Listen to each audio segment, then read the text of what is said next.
the information seems to have kind of like gotten a reality check on the current state of AI adoption in enterprises. Now, they just did a recent conversation with Chevron's Chief Information Officer, Bill Braun, and they talked to him about how the company is using AI. And kind of surprisingly, in that conversation, Braun said that despite Chevron creating an enterprise AI team last summer, to find valuable AI applications, he isn't yet convinced that large language models will significantly transform Chevron's business or boost employee productivity enough to justify the costs. Braun also indicated that about 20,000 employees are testing Microsoft Copilot, but he said, quote, the jury is still out on whether it's helpful enough to staff to justify the cost. The company is also using an internal chatbot to help find company knowledge across departments. Braun further went on to say, quote, we're a little dissatisfied with our ability to know how well it's working. We have to survey employees a lot, which isn't our favorite thing to do, but we're giving Microsoft a lot of feedback and they're trying to help figure it out because they know they need to. He also noted that Chevron, while they are increasing their cloud spend, they're not doing it because of AI. They're rather just going through more of moving their computing workloads to the cloud. So, Paul, kind of an interesting angle here, one we don't always hear about. And you had posted about this on LinkedIn, kind of pointing out maybe a larger consideration here. And you wrote, quote, as a reminder, the cost of a Copilot license is about $30 per user per month, though they probably pay less with that many licenses if they're, using it with 20,000 people. Here's my opinion on this. If a company can't justify $30 for Copilot or ChatGPT, Gemini, or Claude, then it is more likely due to a lack of education, training, and planning than it is to a deficiency in the AI's capabilities. This is both a challenge for the company licensing the technology and a weakness in how the AI tech companies are selling and supporting the platform. So, Paul, I guess given that commentary, maybe could you walk us through what you see as the possible problem here, both with the Chevron case study specifically, but also more generally with enterprises, and also kind of what should we do about it? We keep hearing about this lack of value or this uncertainty of value created. And I think the media, I don't blame the media for running with these stories because it's the majority of the stories that are out there is, Mm, these organizations and again, like the information article doesn't explicitly state that they didn't have an onboarding plan or they didn't do education and training around how to get value out of Copilot. They didn't help people find use cases, things like that. But you can certainly make that assumption that is probably the case because it's what we keep hearing over and over again.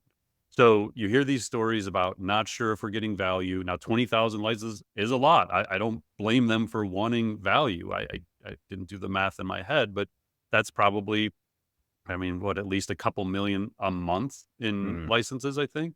Um, so it's not insignificant. And I could imagine the CFO is putting some pressure on saying, are we actually getting any value here? Are we increasing productivity? Are we saving costs? Like, are we driving revenue? Like, what is the value?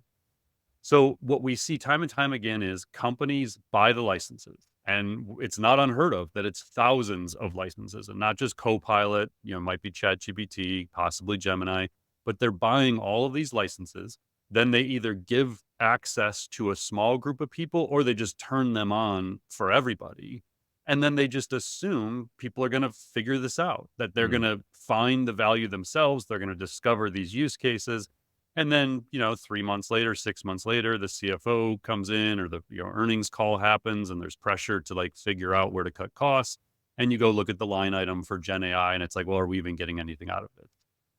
Now, all the while, the people that are deciding whether or not we're getting anything out of this or whether or not it's worth the budget may not even understand AI. So Mm. they're just like, and so, when I first read this article, that was what came to my mind was like, man, this is exactly what we see every time we talk to big enterprise.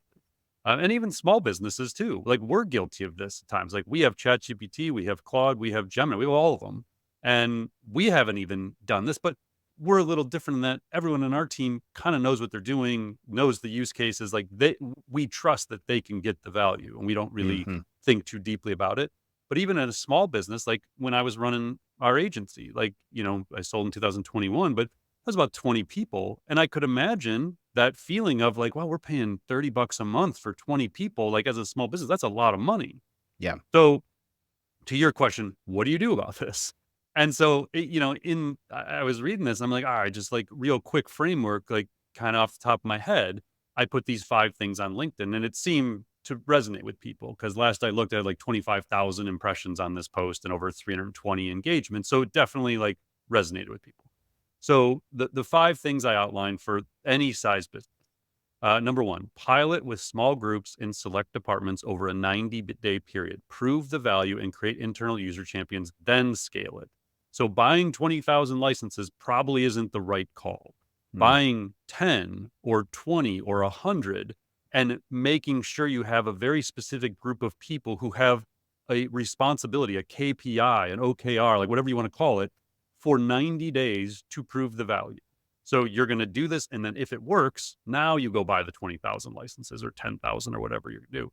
But we've seen time and again, these big enterprises get whatever reason, they just buy into these massive packages and buy all the licenses at once with no plan of what they're going to do with them. The second thing, and this is really critical, is to prioritize use cases specific to employee roles and responsibilities. So don't just give them Copilot and say, yeah, it's got email writing assistance and it's got to help me write thing in docs and it can maybe help create some images in PowerPoint. Like, don't just rely on the obvious use cases that are being sold with the tech companies, what they're positioning it as. Think about the individual person's role, the tasks that they do in their job, and then assess the value of AI at that task level. And then pick 3 to 5 use cases initially for each person that will have an immediate and measurable impact. So, this is what you and I do all the time, Mike. It's like, okay, Yeah. what are the campaigns we run? Like, the podcast as an example. What are the tasks that we're doing over and over again? And then let's make sure we're infusing these platforms into those core things. Now, if we find other use case along the way, great. But if all we do is these three to five things every week with this tool, it pays for itself 10 times over in a Mhm. month. And that's like, so when I look at these, like, how can you not get $30 worth of value out of this power? Like, if you, if you just took 10 minutes to look at the tasks you do in your job and picked 3 to 5 things these things can help with, there is no way you're not saving at least an hour each week, if not each month. Like that's nuts. So that's the other thing. So small group and give them very specific use cases. Help them figure out the ways to get value. The third is, and extremely critical, and we talked in depth about this on last week's podcast, episode 105, Mm. provide generative AI education and training to maximize the value. But don't just do general training, like tailor learning journeys for individuals, including specific coursework and experiences in the core platforms. So help them figure out how to use these tools specific to what they do. Um, you and I have a webinar on Thursday, July 25th. We're going to introduce the state of marketing AI research findings for 2024. And we talked a little bit about that last week, but 2 of the key findings we're going to go through. 75% of respondents, employers, do not have internal AI focused education and training. We asked that question specifically. And the second, when we asked about barriers to adoption in their organization and their marketing, 67% said lack of education and training is the top barrier to adoption of AI. And that is for 4 straight years. Education and training has been the number one barrier people identify. We give them like 15 choices. Yeah. So we know that education and training is an issue, and these organizations have to provide that. And you can't rely on the tech companies to do it. Like, I don't think Google and Microsoft and OpenAI and Anthropic can be expected at this point in their life cycle of AI to deliver all the education and training you need. And honestly, when they do, it's often too product specific and not, general enough overall. Yeah. For monitored utilization, this is a little hard one, and I actually appreciated the point the CIO made in the information article about utilization. It's kind of hard. Like they've been providing feedback to Microsoft like, hey, we need more tools, more analytics to know how it's being utilized. Mm. But you need to find ways to monitor whether or not the people you're providing these licenses to on your team are actually using the technology. And then invest in the employees who are actually experimenting and finding value in them, and remove the licenses from the employees that aren't using them. So we've seen this a lot where you assign 100 licenses, say, to ChatGPT or Microsoft, and maybe 10 of the people who have those licenses are actually using them for anything other than rewriting your emails or writing drafts of documents. Those aren't your power users. Those aren't the people that are going to find value and help others along. So utilization is key. And then reporting performance benchmarks. And so what we mean by that is, once you know like the 3 to 5 things that someone's going to use it for, have them do a report of, okay, I'm going to use it to help me in writing articles, developing video scripts, and producing the podcast each week. Okay, great. Create a task list for each of those things, and then do an estimate of how much time you're currently spending to do those. And then we're going to, at 30, 60, 90 days, we're going to assess how that's changed based on your utilization of these models. And then you just have a very cut and dry report. It's like, it's transparent. This is what we were doing before. This is what it looks like now. So by doing that, you're able to then directly prove the value. So these 5 steps, and again, I'll just recap them: pilot with a small group, prioritize use cases, provide education and training for generative AI specific to the tool you're bringing in, monitor utilization, and report performance versus benchmark.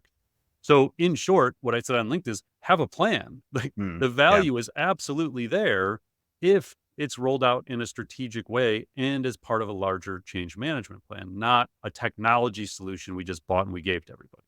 So as a quick reminder, I mean, this is what we do. So like SmarterX, Marketing Institute, it's all about helping people develop learning journeys to, provide this education and training, help people on like a pursuit to mastery of AI. And so there's 3 things I'll recommend. So one, I teach a free monthly intro to AI class on Zoom. It's had over 25,000 people go to it. We're going to do episode or session 40, I think, in August. Yep. That's introtoai.co, introtoai.co.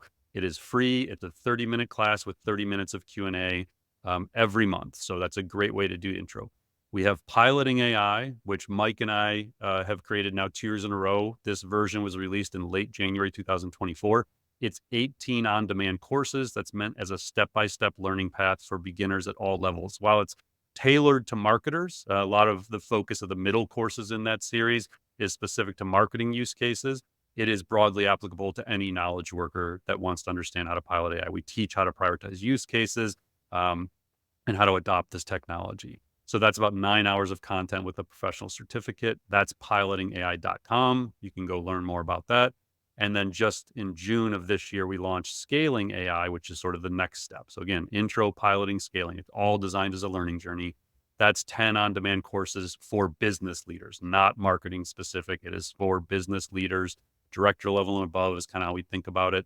And that is about 6 hours of content, and walks through how to build an AI academy, like the education training, how to develop an AI council, generate AI policies, responsible AI principles, how to conduct impact assessments on your team, your partners, your tech stack, and how to build an AI roadmap. So that's scalingai.com. So again, intro to AI is www.introtoai.co, pilotingai.com, scalingai.com. So if you want to accelerate education, those are the 3 key components that we offer to help people in this area.